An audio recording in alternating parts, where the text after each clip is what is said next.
Welcome to this week's episode of My Community. I'm Sherwood McCaskey. As always, I'm pleased that you have joined us.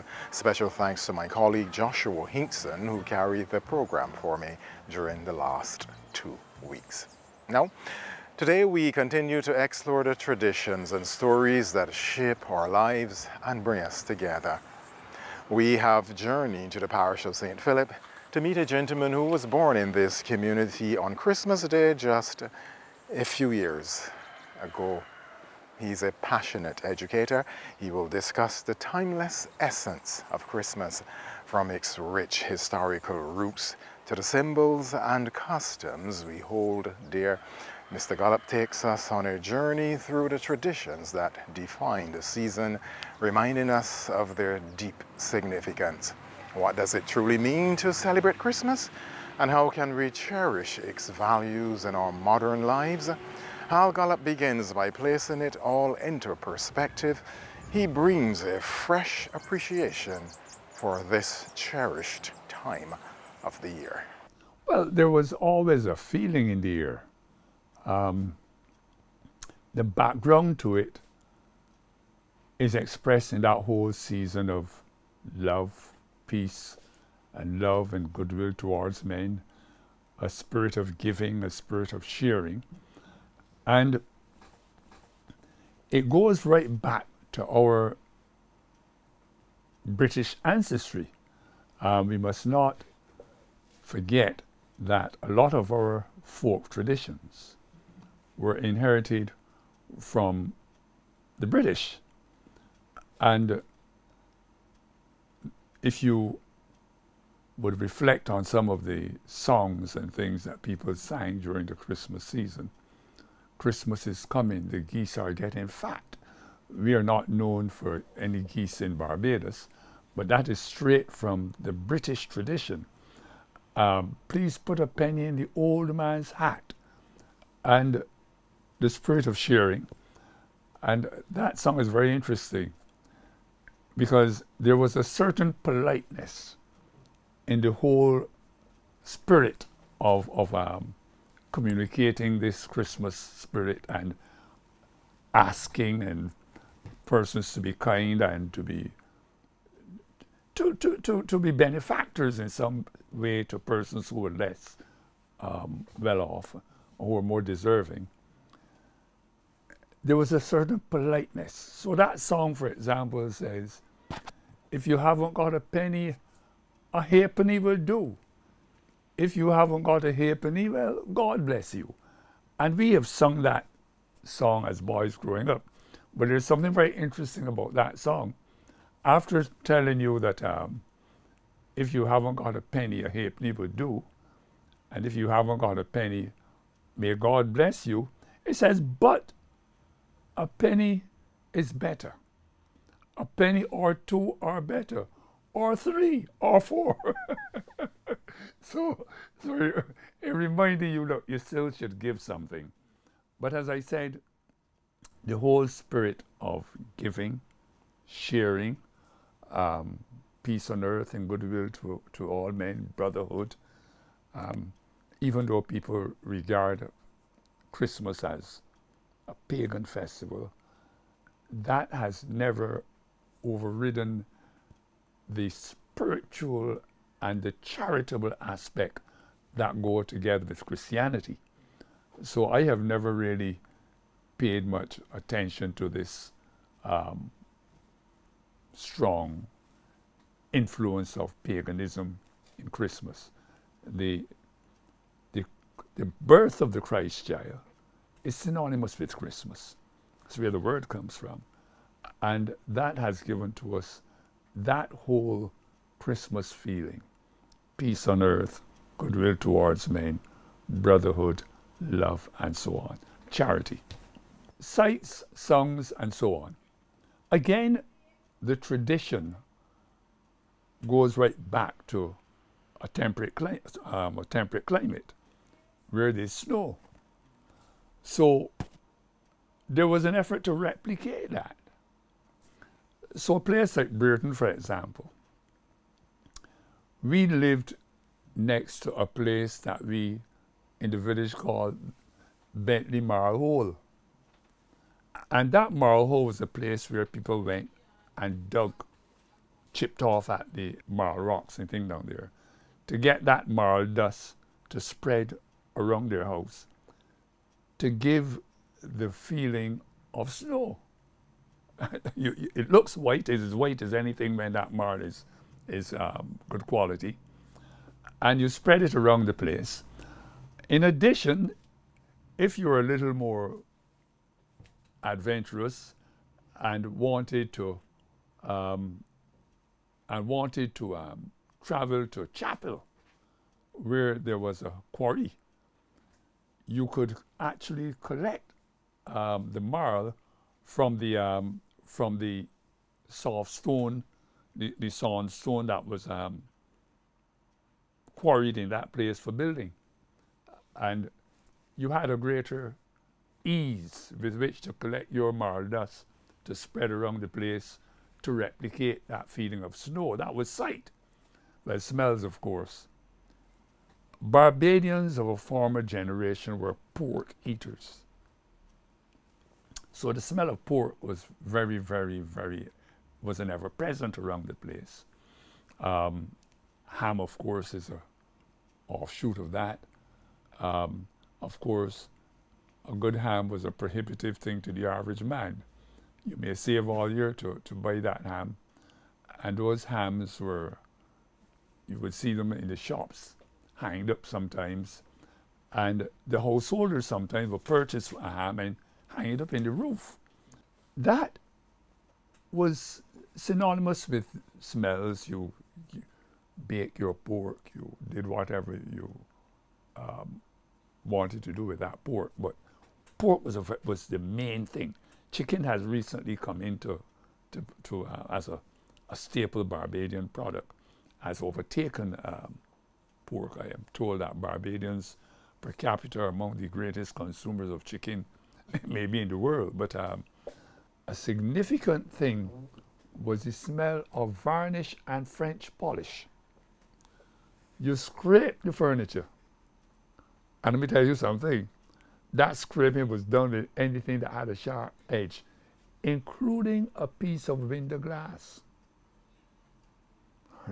I have done much of that on the furniture, the old rocking chair, or what we call a Morris chair.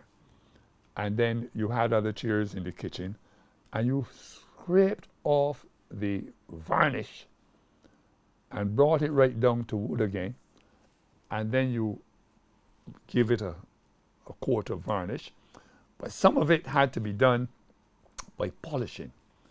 And the French polish thing, where you had a mixture of the polish with a woolen packet, and you dipped in the thing and you rubbed until you got that piece of furniture up to a very highly polished surface. But of course, the smell of the polish and the varnish used to be a characteristic in the house. So that too led to the smells of the season. The furniture had to be spick and span, as the Brereton would say, and that was done every Christmas. Done every Christmas. Of course, too, there was the smell of glue, the old seed glue, which you would boil in a pot. It was a very skillful thing.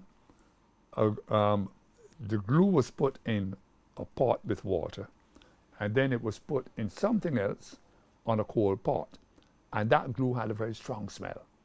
That too was something you couldn't escape when Christmas was coming on, the smell of glue, because you had to stick back the furniture and make it, if any of it had broken apart and so on, you had to get it back in place.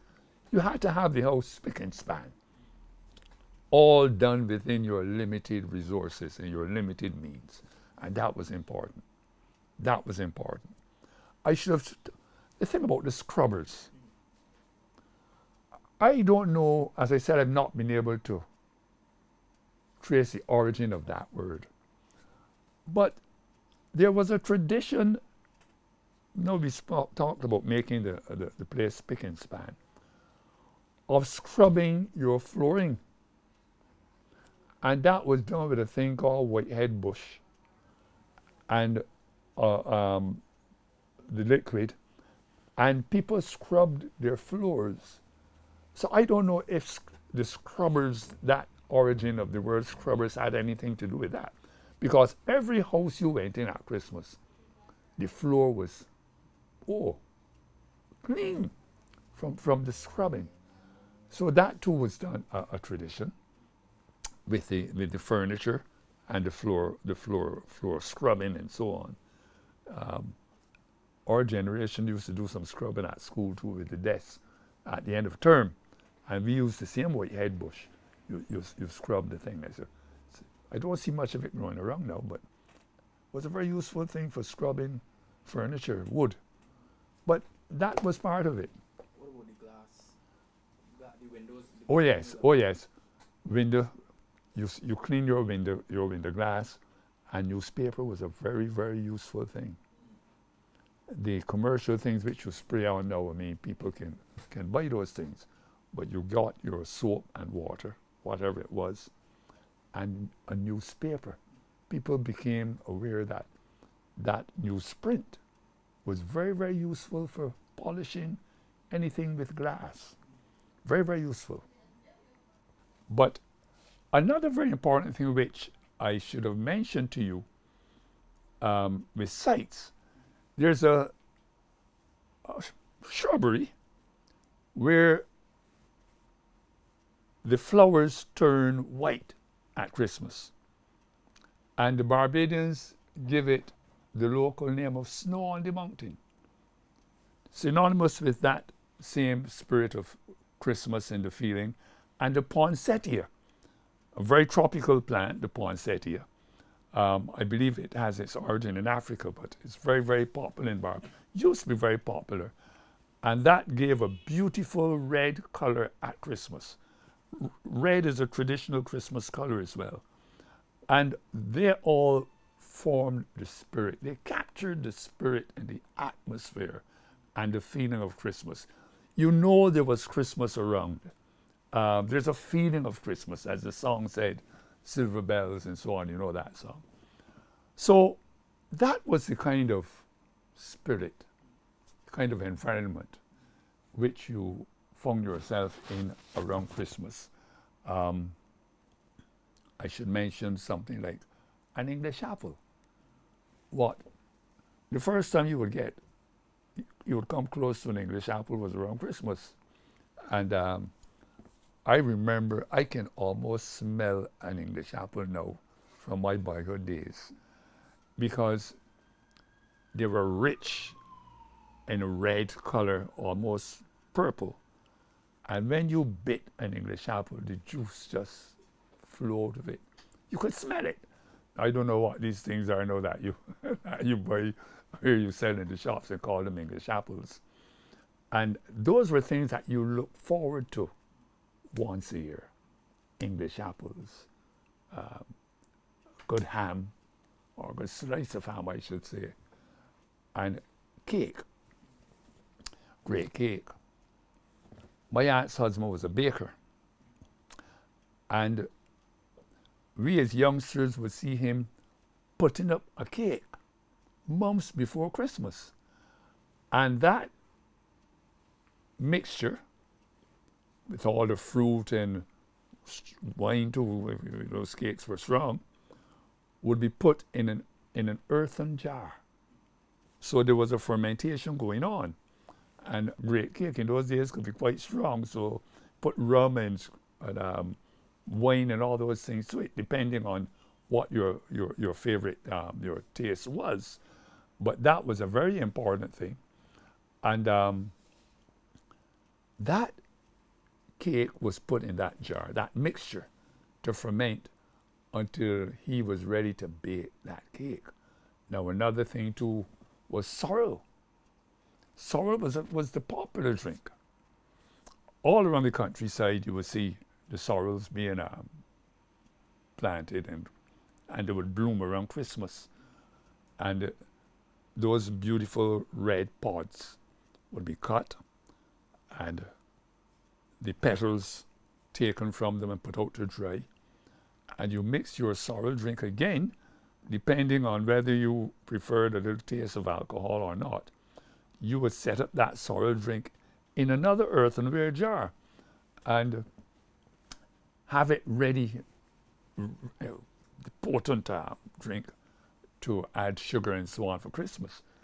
My mother always told me about my entry into the world was a Wednesday Christmas afternoon. I'm a Christmas baby. And, well, this Christmas is a Wednesday as well, so it's a special significance for me. And she always said to me, she had the sorrel there in her monkey, which was an earthenware jar that looked something like a kettle. And she had the sorrel there set in her monkey for Christmas and couldn't touch it. I put it in my appearance. But those were the things that were associated with Christmas. The food, jug. St. Philip was a parish, one of the parishes where the growing of guinea corn was very, very popular. As a matter of fact, St. Philip and St. Lucy, I think, were almost exclusive in that regard for growing guinea corn. And I've not seen it now for years around the place. I remember going to where I now live in Union Hall back in the mid-70s. And there were some peasant farmers close by who were still growing that guinea corn. And of course they had to protect it, bagged it from the birds and so on. But I don't see any of the guinea corn now, so that jug, which people made of the guinea corn and all other things which they added to it, bits of meat I am told, were part of the Christmas delicacy. St. Philip and St. Lucy. Another thing that I recall as a boy that was almost exclusively associated with Christmas was our local peanuts, those nuts. St. Philip again and St. Lucy were the places where those nuts were found. You wouldn't find them anywhere else. What we see now is really a variation, and they grow them all over the place now on plantations and on wide acreage. But apparently those nuts, those huge grains, those nuts were grown exclusively in areas of St. Philip and St. Lucy. And they used to ripen around Christmas. I know as a youngster, there was a shopkeeper in our village who used to live in St. Martin's around the Foul Bay area. And he had a parcel of land up there, a holding, and we all went up one Christmas to dig those nuts, and that was great fun. But those were the things which made Christmas very, very special. Now, I spoke about the whole feeling of brotherhood, peace on earth, goodwill towards men, and so on. That spirit was captured in a number of folklore ways by people moving from village to village, caroling and singing and bringing in the spirit of Christmas, as it were. Now, there was a group which were known as scrubbers. Now, I have been unable to find the origin of the word. Scrubbers, and there were the people who went around like village poets and addressed the master and the mistress of the house and so on. And you had a number of sayings they would address you. They were very, very polite. Always address the master and the mistress. Christmas comes but once a year, open the windows and give me a share. That kind of thing. Hark the herald angels sing. Open the window and open the Lord and give me something. peace on earth, goodwill to men, and peace on earth and mercy mild, two for a man and one for a child, that kind of thing. And they varied from place to place, and there were various, they varied from district to district and parish to parish, but some were almost island-wide. There was one, for example, as I was passing by Ges River, but people all over the country would still sing as I was passing by Ges River. I don't know how they would be passing by Ges River because they had no transportation. I met Miss So-and-so, and if Miss So-and-so was a careful giver, she would give me something to cool my liver, that kind of thing. But all of that was able to capture the spirit. Carols, village groups got together and sang carols. And that too has an English tradition. In England it was called wassailing. That was one element of wassailing. And wassailing had two elements. One involved people approaching houses to appeal to the owners, the occupiers, to be kind and so on. And they would sing and they would invite everybody to join in. Here we come a wassailing, and so on. You're young, old enough to know that, Carol. Here we come a wassailing and so on. Wassailing, as I said, had two elements attached to it.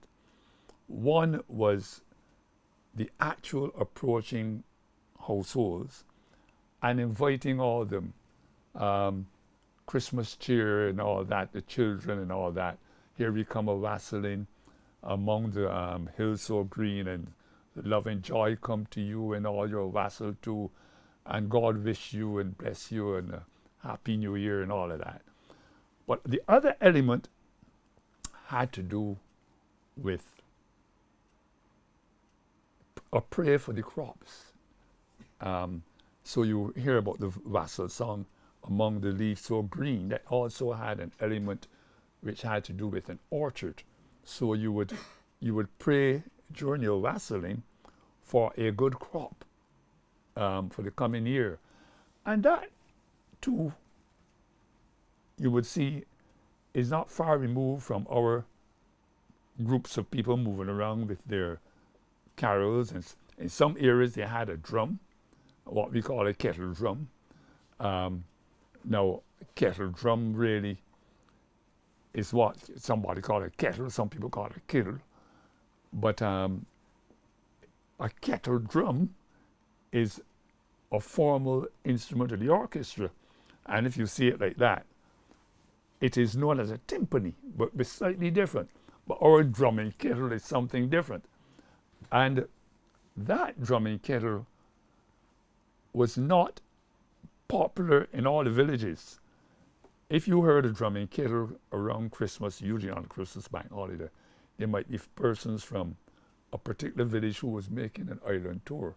It was more the drumming kettle, organized groups of players with a kettle, a drum, kettle drum and so on, a drumming kettle group, were more popular around the city districts. And they would come out to the country districts and entertain. But that entertainment really brought the spirit of Christmas home to you. And it was something very important to demonstrate the ability of folk people to entertain themselves with food and drink without having a lot of resources upon which to rely. The village choirs and so on. The kettle people with the tuk band, the kettle drum is an instrument of the tuk band, and people entertaining each other and people moving from house to house, and with the spirit of love and charity, of sharing. All of that brought the community together. That was responsible for closely knit communities. And it is something which has moved out of our tradition as people become more affluent. They've moved out. You won't hear anybody in Union Hall, for example, or West Terrace going around knocking on the door and asking you to pass out some drink or some money, because they also put out a thing you would drop a penny in the old man's hat. Please put a penny in the old man's hat. But as I said, the spirit of Christmas was captured in spite of persons not having a lot of resources to go around, because people did things and made things and provided their own entertainment, and that was very important. The church groups, of course, they're having their Christmas concert, and all the boys and the girls in the village will go and do a little recitation, a piece we used to call it, and people would applaud you. Of course, if you were unfortunate enough to forget your lines, you might get clapped down too. And that too was done in the cheerful spirit of Christmas. As we wrap up this episode of Mind Community, we extend our heartfelt thanks to Hal Gollop for sharing his insights and reminding us of the profound meaning behind the traditions of Christmas. Mr. Gollop's passion for preserving and celebrating our heritage inspires us to reflect on the true spirit of the season: love, togetherness, and gratitude. As we celebrate this special time of the year, we also take a moment to wish him a very happy birthday on Christmas Day. May his day be as bright and meaningful as the traditions he so eloquently shared with us. So from all of us here at Mind Community, including our sponsor, Sir David Seal, and the folks of the People's Market, thank you for watching, and may your Christmas be filled with joy, warmth, and cherished memories. I'm Sherwood McCaskey. Thanks for joining us.